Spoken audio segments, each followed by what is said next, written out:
दुनिया में कोरोना महामारी को आए काफी समय हो चुका है। कोरोना वायरस के खिलाफ जारी जंग के बीच लोगों को सुरक्षित रखने के लिए मास्क और सोशल डिस्टेंसिंग का सहारा बताया गया था। कोरोना की वैक्सीन आने के पहले हम सभी लोग 2 गज की दूरी और मास्क है जरूरी जैसी सलाह को मंत्र मानते हुए फॉलो करते आए हैं।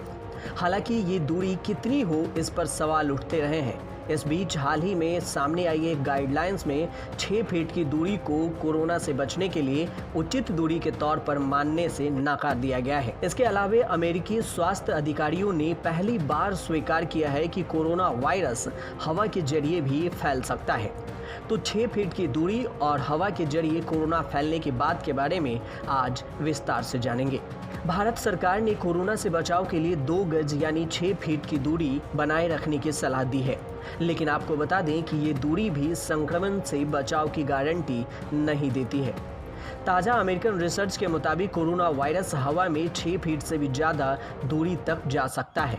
कोरोना वायरस से जारी जंग में अहम भूमिका निभा रही अमेरिकी संस्थान centre for disease control and prevention यानी CDC ने वायरस प्रसार पर एक नई गाइडलाइन जारी की है।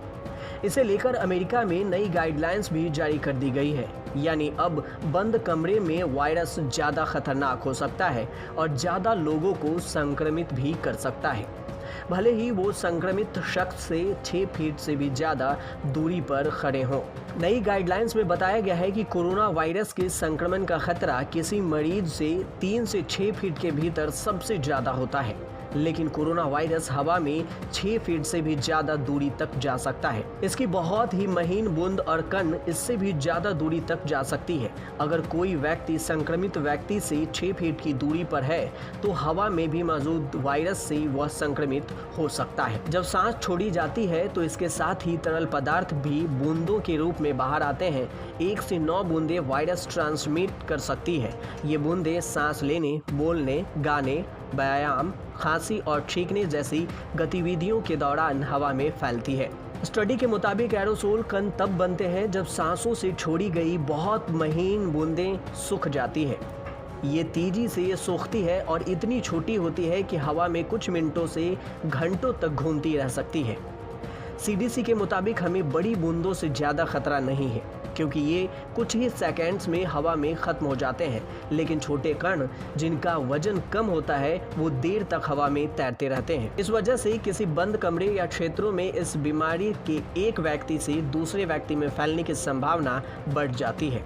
वैसे संक्रमण का खतरा मरीज में बढ़ती दूरी और सांस छोड़ने के बाद बढ़ते समय के साथ कम होता जाता है। विशेषज्ञों के मुताबिक एरोबॉर्न का मतलब यह नहीं कि वायरस हवा में और आपके सांस लेने भर से ही आपको संक्रमित कर देगा।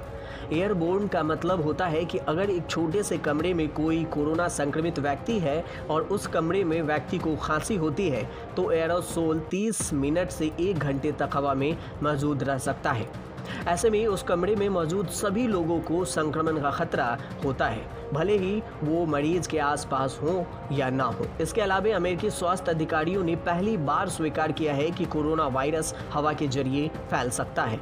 7 मई को centre for disease control and prevention ने गाइडलाइंस को संशोधित करते हुए बताया कि कैसे कोरोना वायरस हवा में फैलता है। उसमें स्पष्ट रूप से बड़ी बोल्ड अक्षर में कहा गया है कि वायु जनित वायरस सांसों के जरिए संक्रमित शख्स से 6 फीट की दूरी पर होने के बावजूद शरीर में दाखिल हो सकता है। हालांकि ऐसा भी कहा गया है कि हवा से कोरोना के फैलने की हमारी समझ में बदलाव आया है, लेकिन वायरस से संक्रमण रोकने के तरीके बदले नहीं हैं। बता दें कि पूरी दुनिया में कोरोना ने कोहराम मचा रखा है। वैक्सीन भी आ चुकी है, लेकिन इसके बावजूद भी सबसे ज़्यादा सुरक्षित रहने के लिए सोशल डिस्टेंसिंग और मास्क का इस्तेमाल समेत तमाम कोरोना गाइडलाइंस का पालन करना भी जरूरी है। आप जितना खुद को सुरक्षित रख सकते हैं रखिए और कोरोना को मात दीजिए।